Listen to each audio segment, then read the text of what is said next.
Imagine a life-saving drug, essential for patients with weakened immune systems. Now imagine its price, overnight, soaring by more than 5,000%.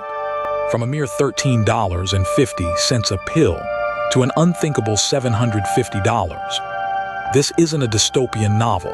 This is the true story of Daraprim, and the man behind it, Martin Shkreli, a figure who would soon be branded the most hated man in America. But the shocking truth, while the world raged about drug prices, Shkreli was already tangled in a far deeper web of deceit, a sophisticated financial fraud that would ultimately be his undoing. What was the real crime, and how did a controversial Pharma Bro manipulate not just drug prices, but an entire system to steal millions, only to lose everything? Before he became a household name synonymous with corporate greed, Martin Shkreli was a young, ambitious hedge fund manager. In 2009, he founded MSMB Capital Management, one of two hedge funds he would run. For those unfamiliar, a hedge fund is essentially a private investment fund, pooled money from wealthy investors, managed by professionals who make aggressive bets on the market. It's a world of high stakes and even higher rewards, where fortunes can be made or lost in an instant. Shkreli, with his sharp mind and even sharper elbows, was a natural fit. But this world, where success is measured in cold, hard cash, also provides fertile ground for those willing to bend the rules.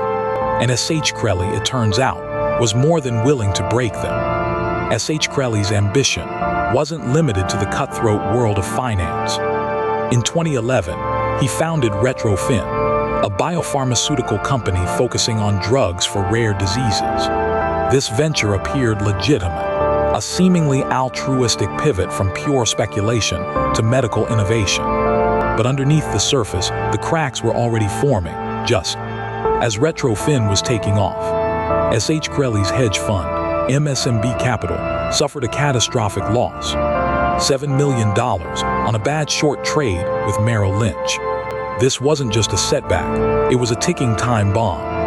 Investors in MSMB Capital and MSMB Healthcare, who had entrusted Shkreli with their money, were growing restless, demanding returns he simply didn't have. He needed to find a way to plug the hole, and fast. The stage was set for a scheme far more elaborate than simple market speculation.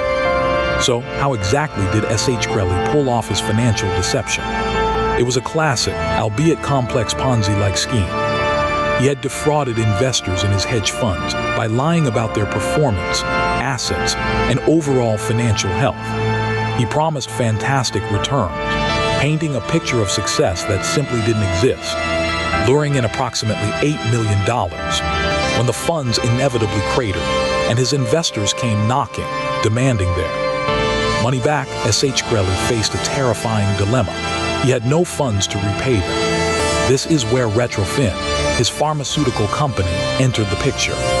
To cover his tracks and avoid lawsuits from furious investors, Shkreli began illegally siphoning over $10 million in cash and company, stock directly from Retrofin. He disguised these illicit transfers as legitimate business expenses, often through sham consulting agreements. Imagine borrowing from Peter to pay Paul, but Peter is a publicly traded company, and Paul is your own personal debt. It was a brazen act, using a company's assets belonging to its shareholders, to resolve his own personal fraudulent liabilities. But the money wouldn't last forever. The more Shkreli tried to cover his tracks, the deeper he dug himself. The disgruntled hedge fund investors weren't going away quietly. They demanded their money, and Shkreli kept using Retrofin's funds to appease them, creating a cascade of illicit transactions. This unsustainable pattern eventually caught the attention of Retrofin's board. By September 2014, the company that Shkreli had founded and was actively plundering had had enough. He was unceremoniously ousted as CEO, his web of deceit slowly unraveling. But even as the walls closed in on his original fraud, Shkreli, ever the defiant showman, was already planning his next act. He founded Touring Pharmaceuticals in February 2015, a company that would soon acquire a drug called Daraprim. The world was about to meet the Pharma Bro in a way no one could have predicted, even as the FBI was quietly building a case against him for something entirely different. In August 2015, Turing Pharmaceuticals acquired Daraprim. Just weeks later, in September, the infamous price hike hit, from $13.50 to $750 per pill. The outrage was immediate and global. Shkreli became a media sensation, the face of corporate greed, earning him the moniker, the most hated man in America. He even claimed he was a Robin Hood figure, arguing the money would fund research for new drugs, a claim quickly debunked. While the public firestorm raged, the FBI had been meticulously tracking his earlier financial misdeeds. On December 17, 2015, agents arrested Martin Shkreli on federal securities fraud charges.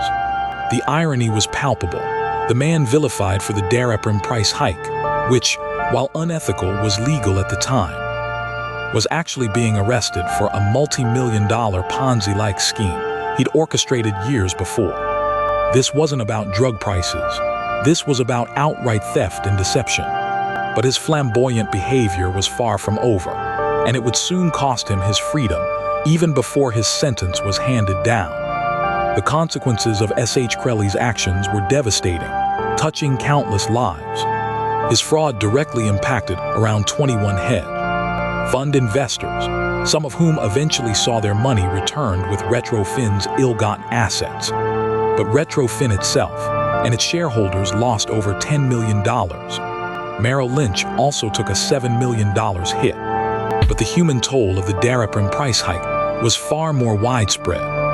Patients suffering from toxoplasmosis, many with compromised immune systems, suddenly faced annual treatment costs soaring to several $100,000. Imagine the impossible choices: go broke or forgo life-saving treatment. As one judge noted, people may well have gone broke, suffered, and even possibly died as a result. Through it all, Shkreli's public persona grew increasingly bizarre. He notoriously purchased the sole copy of the Wu-Tang Clan album, Once Upon a Time in Shaolin, for $2 million, a symbol of his flaunted wealth. His bail was revoked in September 2017 after he offered $5,000 on Facebook for a strand of Hillary Clinton's hair, deemed a solicitation to assault. On August 4, 2017, he was convicted of securities fraud. On March 9, 2018, Shkreli was sentenced to 7 years in prison and ordered to forfeit $7.4 million. In a stark contrast to his usual defiant self, he reportedly wept at his sentencing, tearfully telling the judge, "The only person to blame for me being here today is me. I took down Martin Shkreli." His fall from grace was complete, but the legal repercussions weren't over. In January 2022, a federal court ordered him to pay an additional $64.6 million in civil antitrust penalties related to the Daraprim scheme, and banned him for life from the pharmaceutical industry. He was finally released from prison early, in May 2022. Martin Shkreli's story is a chilling reminder that the pursuit of wealth, unchecked by ethics or legality, can leave a trail of devastation. He was a troubled genius, as his own lawyer once put it, who manipulated markets, defrauded investors, and preyed on the sick. His initial infamy for Daraprim, though not the crime for which he was incarcerated, shone a harsh spotlight on the darker corners of the pharmaceutical industry. His actual downfall, the securities fraud, demonstrated that even the most audacious figures are ultimately accountable to the law. From stealing millions to facing a staggering $64.6 million penalty and a lifetime ban, Shkreli's spectacular rise and fall offer a critical lesson. The consequences of greed always catch up, and sometimes the most shocking frauds are hidden in plain sight, overshadowed by even louder controversies. What other hidden financial schemes are lurking beneath the surface, waiting for their moment of exposure?